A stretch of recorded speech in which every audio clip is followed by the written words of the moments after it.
सुब्रत और प्रिया की प्रेम कहानी असम के गुवाहाटी शहर में शुरू होती है।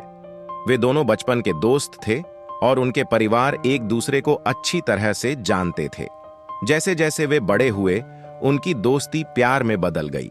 एक दिन सुब्रत ने प्रिया को गुवाहाटी के पास एक खूबसूरत जंगल में पिकनिक मनाने के लिए आमंत्रित किया। प्रिया खुशी खुशी मान गई और वे दोनों अगले दिन जंगल के लिए रवाना हो गए।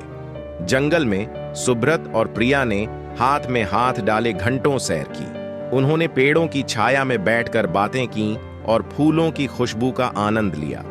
उन्होंने एक झरने के पास भी समय बिताया, जहां उन्होंने एक साथ तैराकी की। जैसे जैसे दिन ढलता गया, वे एक खूबसूरत रोमांटिक जगह पर पहुंचे। यह एक छोटा सा घास का मैदान था, जिसे चारों ओर से पेड़ों से घिरा हुआ था। मैदान के केंद्र में एक छोटी सी झील थी, जिसका पानी चांदी की तरह चमक रहा था। सुब्रत ने प्रिया को घास के मैदान के केंद्र में ले लिया और उसके सामने घुटने टेक दिए। उसने अपनी जेब से एक छोटा सा बॉक्स निकाला और उसमें से एक खूबसूरत अंगूठी निकाली। प्रिया, सुब्रत ने कहा, मैं तुमसे अपने जीवन के हर पल को प्यार करता हूं। क्या तुम मुझसे शादी करोगी?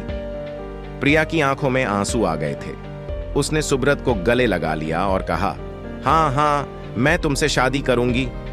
सुब्रत ने प्रिया को अंगूठी पहनाई और उन्होंने एक दूसरे को एक लंबा और भावुक चुंबन दिया। वे उस रात जंगल में रहे और एक दूसरे के साथ प्यार करने में समय बिताया। सुबह होने पर वे हाथ में हाथ डाले गुवाहाटी लौट आए। वे दोनों जानते थे कि उन्होंने एक दूसरे में अपना सच्चा प्यार पाया है। कुछ महीनों बाद सुब्रत और प्रिया ने शादी कर ली। वे एक साथ एक खुशहाल जीवन व्यतीत करते रहे और उनका प्यार सालों तक बढ़ता रहा। दो प्रिया ने सुब्रत को जंगल के बीचों बीच एक छोटे से घास के मैदान में ले लिया। मैदान सूरज की नरम किरणों में नहाया हुआ था और हवा में फूलों की खुशबू भरी थी। यह मेरी पसंदीदा जगह है, प्रिया ने सुब्रत से कहा। जब भी मैं परेशान या उदास होती हूं, तो मैं यहां आती हूं और शांति पाती हूं। सुब्रत ने प्रिया को देखा और मुस्कुराया। मुझे खुशी है कि तुम मुझे अपनी खास जगह दिखा रही हो, उसने कहा। वे दोनों घास पर लेट गए और सूर्यास्त को देखने लगे। आकाश सुनहरे, नारंगी और लाल रंगों के एक खूबसूरत कैनवास में बदल गया था। सुब्रत, प्रिया ने कहा, मुझे तुमसे कुछ कहना है। सुब्रत ने प्रिया की ओर देखा। उसका दिल तेजी से धड़कने लगा। मैं तुमसे प्यार करती हूं, प्रिया ने कहा। मुझे नहीं पता कि यह कब हुआ, लेकिन मैं अब और इनकार नहीं कर सकती। सुब्रत को यकीन नहीं हो रहा था कि उसने क्या सुना है। वह हमेशा प्रिया को एक दोस्त के रूप में सोचता था, लेकिन अब वह महसूस कर रहा था कि उसके लिए उसकी भावनाएं भी हैं। मैं भी तुमसे प्यार करता हूं प्रिया। प्रिया, सुब्रत ने कहा। मुझे यह कहते हुए डर लग रहा था, लेकिन अब मैं बहुत खुश हूं कि मैंने यह कह दिया। वे दोनों एक दूसरे की बाहों में गिर गए और एक लंबा और भावुक चुंबन लिया। वे उस रात जंगल में रहे और एक दूसरे के साथ प्यार करने में समय बिताया। सुबह होने पर वे हाथ में हाथ डाले गुवाहाटी लौट आए।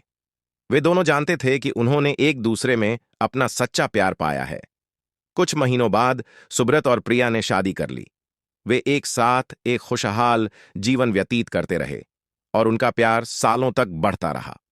उनके पास दो खूबसूरत बच्चे थे, एक लड़का और एक लड़की।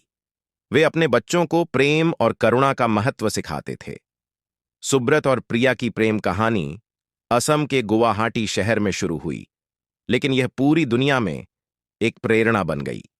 वे हमें दिखाते हैं कि सच्चा प्यार कोई सीमा नहीं जानता है। यह किसी भी बाधा को पार कर सकता है और यह हमेशा खत्म हो जाएगा। वे हमेशा एक दूसरे के लिए वहां रहे, अच्छे और बुरे समय के माध्यम से। वे एक दूसरे का समर्थन करते थे और वे हमेशा एक दूसरे को हंसाते थे। सुब्रत और प्रिया की प्रेम कहानी एक परी कथा की तरह है। यह हमें सिखाती है कि सच्चा प्यार कभी नहीं मरता, यह हमेशा के लिए रहता है।